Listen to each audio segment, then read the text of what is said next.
Clasificación de los triángulos. Hola, mi nombre es Iván Gutiérrez y en esta oportunidad les daré a conocer todo sobre este tema. Para comenzar les daré una breve descripción de qué es un triángulo. Muy bien, comencemos. Un triángulo es aquella figura geométrica que está conformada por tres lados. Como vemos en la imagen, las rectas rojo, verde y azul son los lados del triángulo. El punto en donde se unen los dos lados es llamado el vértice, y la abertura de dos lados genera un ángulo, y estos ángulos pueden ser internos como también pueden ser externos. Recordemos que un triángulo tiene tres ángulos internos y tres ángulos externos.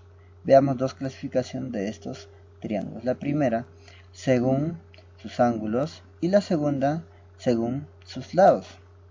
Veamos esta primera clasificación, según sus ángulos. Veamos el primer triángulo. El primer triángulo va a ser el triángulo acutángulo. Este triángulo se caracteriza por tener tres ángulos internos menores a 90 grados. O sea, sus ángulos son agudos. Es de ahí que se le llama acutángulo. El siguiente triángulo nos habla del triángulo rectángulo. Se le llama así porque este triángulo tiene como característica que uno de sus ángulos internos mide 90 grados. O sea, es un ángulo recto. Es por eso que de ahí se le llama triángulo rectángulo. Continuamos viendo el siguiente triángulo, que es el triángulo obtusángulo. Este triángulo se caracteriza por tener uno de sus ángulos internos que mide mayor de 90 grados. O sea, este ángulo es un obtuso. Por eso es de ahí que se le llama un triángulo obtusángulo. Veamos la siguiente clasificación, que es según sus lados. Veamos el primer triángulo. El primer triángulo es el triángulo equilátero, que se caracteriza por tener tres lados de la misma medida, o sea, tres lados iguales. Por consecuencia tendrá tres ángulos internos iguales, o sea, de la misma medida. Desarrollando estos ángulos obtendremos que cada ángulo mide 60 grados. Podemos ver el siguiente triángulo, que es el triángulo isósceles. La característica de este triángulo es que tiene dos lados de la misma medida, o sea, dos lados iguales.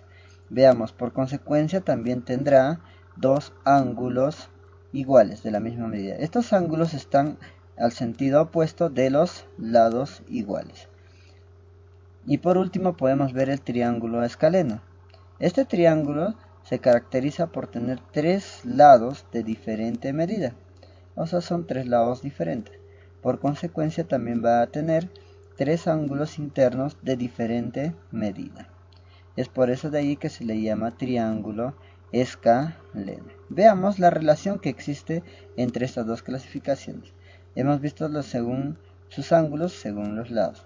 En el acutángulo podemos encontrar que contiene los triángulos equilátero, isósceles y escaleno, ya porque estos triángulos contienen ángulos que son menores a 90 grados. Es por eso que se les puede clasificar como acutángulos. Y rectángulos contendrían los triángulos isósceles y escalenos, porque podemos encontrar un triángulo isósceles que sea rectángulo. Por ejemplo, el triángulo notable de 45 grados. En el escaleno podemos encontrar también un triángulo que tenga tres lados de distintas medidas, pero que uno de sus ángulos internos mida 90 grados. Y por último, obtusángulo, podemos encontrar un triángulo que sea isósceles, que tenga dos lados de la misma medida, pero que contenga un ángulo que sea mayor a 90 grados. Y también un escaleno. Podemos encontrar un triángulo que tenga tres lados de diferente medida, pero que tenga un ángulo interno que sea mayor a 90 grados, o sea, que sea obtuso. Podemos ver de ahí que sí hay una relación entre estas clasificaciones. Muy bien, espero que todo esto haya contribuido en su aprendizaje. Muchas gracias por su atención.